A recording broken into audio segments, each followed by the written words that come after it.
दस्तक ड्रामे की अगली किस्त में आप देखेंगे कि सैफ मना कर चुका है फरियाल को और इसे कह चुका है कि तुम किसी और से शादी कर लो, लेकिन फरियाल इतनी आसानी से सैफ का पीछा नहीं छोड़ने वाली। बार बार इसे मैसेजेस, फ़ोन कॉल्स कि किसी तरह सैफ एक बार फिर से इसकी मुट्ठी में आ जाए, इसकी मोहब्बत के जाल में फंस जाए। लेकिन इस बार सैफ को सिर्फ और सिर्फ अपने वालिद की फ़िक्र है, इनकी तबीयत ना ख़राब हो जाए, और इसी वजह से वो फरियाल से मुंह मोड़ चुका है, ऑफिस ज्वाइन कर चुका है अपने बाप का।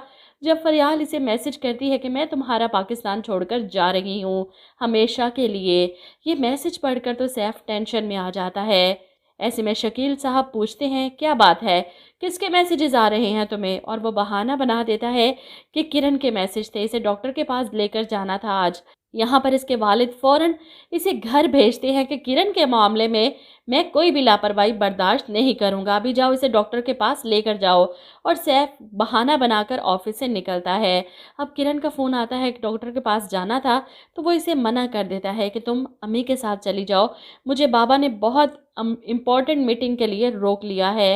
वो बहाना बनाकर सीधा पहुंचता है एयरपोर्ट ताकि फरियाल को रोक सके, लेकिन वो तो जा चुकी थी और इस बात पर सैफ काफ़ी डिसहार्ट होता है। इधर किरण अपनी सास के साथ डॉक्टर के पास से वापस आती है और घर आकर जब शकील साहब अपनी बेगम से पूछते हैं कि सैफ लेकर गया था आज किरण को डॉक्टर के पास, सब ठीक है, जिस पर वो बताती हैं कि सैफ तो आया ही नहीं, आपने इसे रोक जो लिया था ऑफिस में, किरण को तो मैं लेकर गई थी ना डॉक्टर के पास।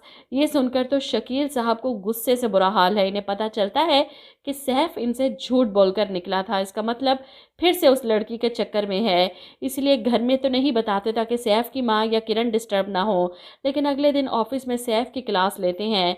ये जो झूठ है ना, ये रिश्तों के लिए और कारोबार के लिए जहर है। सैफ सैफ जिसे अंदाज़ा था कि बाबा को सच पता चल चुका है, वो बहाना बनाने की कोशिश करता है कि मैं ट्रैफिक में फंस गया था इसीलिए किरण को मना कर दिया, लेकिन इसके वालिद कुछ सुनने को तैयार नहीं।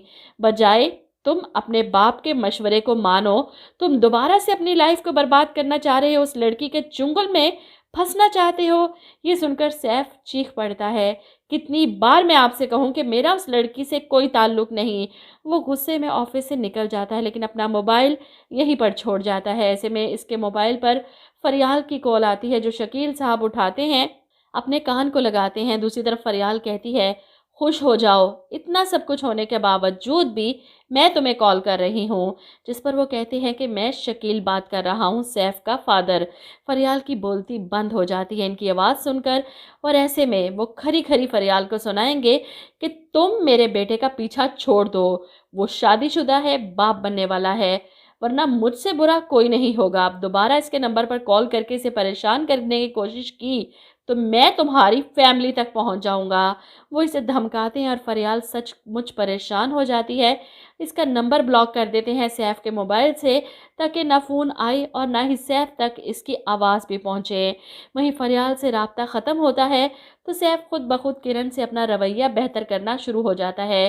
किरण, मैं तुम्हें कभी कोई तकलीफ़ नहीं देना चाहता हूँ, मैं वाकई औरतों की बहुत इज्जत करता हूँ और तुम तो मेरी बीवी हो। ये सुनकर किरण सवाल करती है और मोहब्बत यहाँ पर सैफ की बोलती बंद हो जाती है।